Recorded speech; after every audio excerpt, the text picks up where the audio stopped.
Snoop Dogg has hits within the last 2 or 3 years that have charted, but they're all collab hits.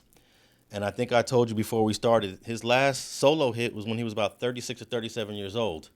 So there is some truth to what I'm saying, but Munchie's right. You gotta tap in with the Travis Scotts, with the Katy Perrys, with the Akons, with whoever's hot at the time. You Be tap a young boy. Makes sense. Yeah, and I think Akon is old too, but I hear you.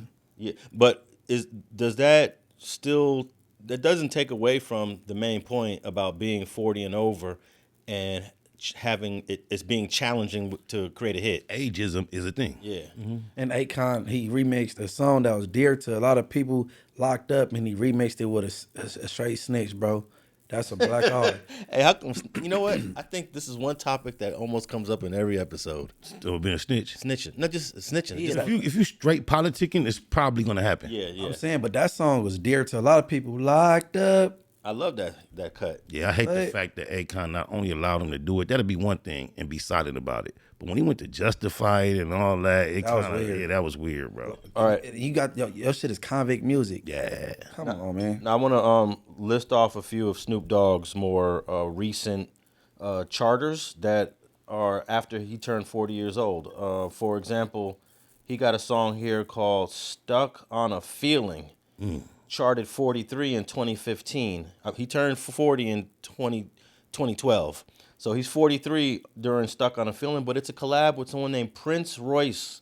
Prince Royce. I don't know who Prince Royce is. So who you believe carried whom at that time? Did Prince Royce have the budget that would help create a hit, or did Prince Royce really need a Snoop Dogg presence to create a hit? I wonder. Well, I think that these collabs do help the older artists. I'm assuming Prince Royce is the younger. Okay, how about this one?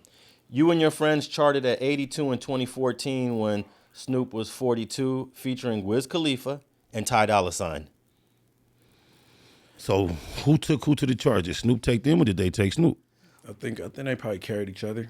I think Snoop deserves that, though. It's not like he's a bum-ass nobody that's relying on these young people. I think he's remained relevant and put it down so long and lent his celebrity to other artists that at this time, nothing wrong with Uncle Snoop being supported by the younger audience to remain relevant. I think that's showing respect. Okay. I think without Ty Dolla $ign, that song wouldn't have charted. Let it just been Wiz Khalifa and Snoop. He wouldn't have charted. Okay, here's 2012. This is the year he would have turned 40.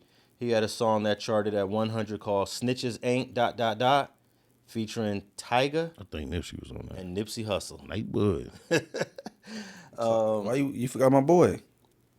Oh, why? My bad. My Yeah, what's bad. up, man? We used it. YG featuring Tyga, Snoop Dogg, and Nipsey Hussle. Come on, we just did the mark. We just did the walk for Paul Rule. yeah, You just forget the homie YG. Yeah, What's up? we're going to talk about that in a minute. But Yeah, man. How dare you? But I find it fascinating that all these over 40 hits that Snoop has, every single one of them are collabs. He knows the formula. Well, how many? Yeah, he aware of that. Yeah, he knows the formula. Let me see. Here's another one. Institutionalized came out in 2015. He would have been about 43. Guess who's on Institutionalized? Hope it ain't Akon. Let me guess. I can't guess. Kendrick Lamar Wow. featuring Bilal, Anna Wise, and Snoop Dogg. I don't know Anna Wise. I know Bilal. He's like a neo soul artist. That charted at 99 in 2015. K-Dot on there. Yeah. K-Dot gonna take anything to the next level. Okay, here's one in 2018. So he would have been 45. Dope Niggas charted at 39, featuring another over 40, actually. Oh, no, he wasn't over 40 in 2018. 40.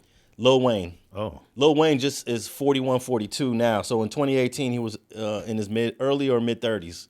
But us analyzing this subject and then using Snoop for a metric, does that really give us a good indication? Because Snoop is like an anomaly. He's like Yeah, but if Snoop can't do it, so yeah.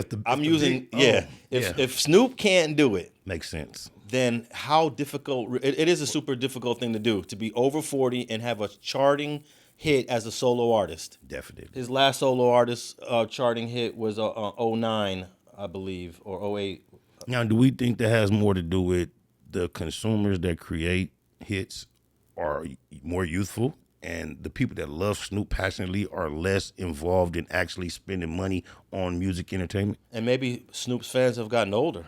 Of course. You know? Yeah, indeed. And music is not as important. You know, we got mortgages, we got car notes, we got kids in college. But when you collab with, you know, a younger artist, you're tapping in. Here's another, in 2022, Snoop charted 72 with a song called From the D to the LBC. Oh, you got to know who he collabed with on that one. Eminem from the D is Detroit. Yeah. And you know what's interesting about this one? It doesn't say Eminem featuring Snoop Dogg or Snoop Dogg featuring Eminem. It just says Eminem and Snoop Dogg. That's an ego clash, not negatively. Yeah. That's respect that we both are going to do this together, not one carrying the other, I imagine. And that was 2022. That was just 3 years ago. Honestly, when I leave here, I gotta listen to that because I can't picture that song sounding good. And I'm thinking that Eminem. I know Snoop turned 50 in 2022. I don't know what age Eminem would have been in 2 years ago, but both of them would have been. I think Eminem might have been over 40. So that's impressive. If Dre not on that beat, I can't really hear that song. Just like When Eminem and Snoop Dogg, the two biggest names ever in hip hop. So how impressive is it for these two guys to be able to do it together when they both benefited from the hugest budgets ever, the biggest exposures, and they've had some of the biggest runs, the biggest pass. When they unite, they should at least be able to get, you know, a third of the population to listen to their music. Hey, it charted at 72. I want to know. Say it once again. So that means Eminem is 51 years old. So 2 years ago he was 49. That's a anomaly right here. Two guys over 40.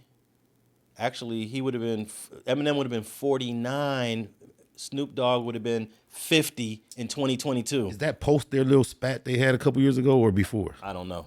But I'm definitely going to tap in with that song From the D to the LBC. Y'all need to check it out. I want to know how old is Haley. I heard his daughter looking good. There you go. Eminem? You didn't hear that, Alex? Nah, man. Come on, man. I don't tap in with dudes' daughters. What? Everybody is somebody's daughter. What are you talking about? And this is a daughter dad here. Yeah. Haley? All right, I'm gonna get one more song before we move on. One more over 40 charting song. There got to be one more. But let me also share with the people that Snoop, in his whole career, he has been on 3 #1 hits, and all 3 of those #1 hits were collabs. Wait a minute. Gin and Juice was never a #1 hit? No, Gin and Juice charted at 8 in 1994. Wow.